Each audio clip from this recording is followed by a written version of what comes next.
Recording by Larry Wilson. The Young Carthaginian, A Story of the Times of Hannibal by George Alfred Henty. Preface.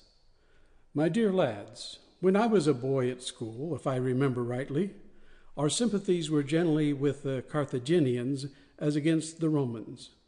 Why they were so, except that one generally sympathizes with the unfortunate, I do not quite know. Certainly we had but a hazy idea as to the merits of the struggle, and knew but little of its events, for the Latin and Greek authors which serve as the ordinary textbooks in schools do not treat of the Punic Wars.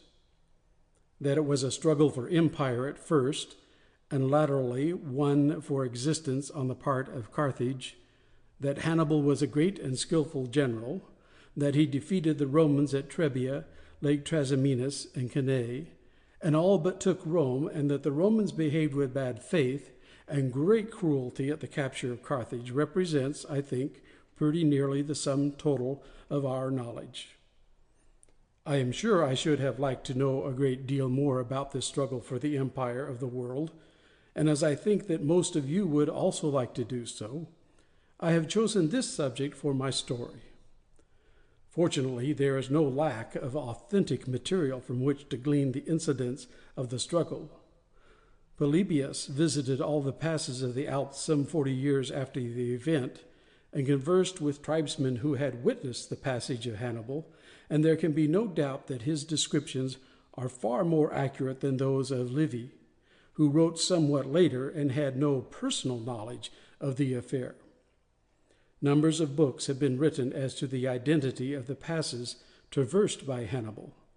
The whole of these have been discussed and summarized by Mr. W. J. Law, and as it appears to me that his arguments are quite conclusive, I have adopted the line which he lays down as that followed by Hannibal.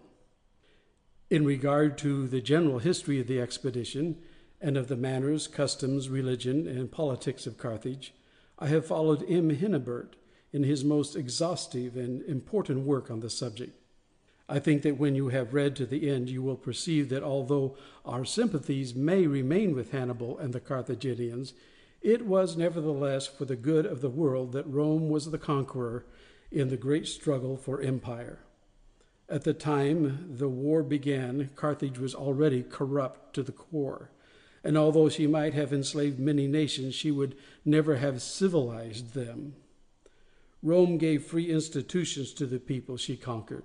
She subdued, but she never enslaved them, but rather strove to plant her civilization among them and to raise them to her own level. Carthage, on the contrary, was from the first a cruel mistress to the people she conquered. Consequently, while all the peoples of Italy rallied round Rome in the days of her distress, the tribes subject to Carthage rose in insurrection against her as soon as the presence of the Roman army gave them a hope of escape from their bondage. Had Carthage conquered Rome in the struggle, she could never have extended her powers over the known world as Rome afterwards did, but would have fallen to pieces again from the weakness of her institution and the corruption of her people. Thus, then, although we may feel sympathy for the failure and fate of the noble and chivalrous Hannibal himself, we cannot regret that Rome came out conqueror in the strife, and was left free to carry out her great work of civilization. Yours sincerely, G. A. Henty. End of preface.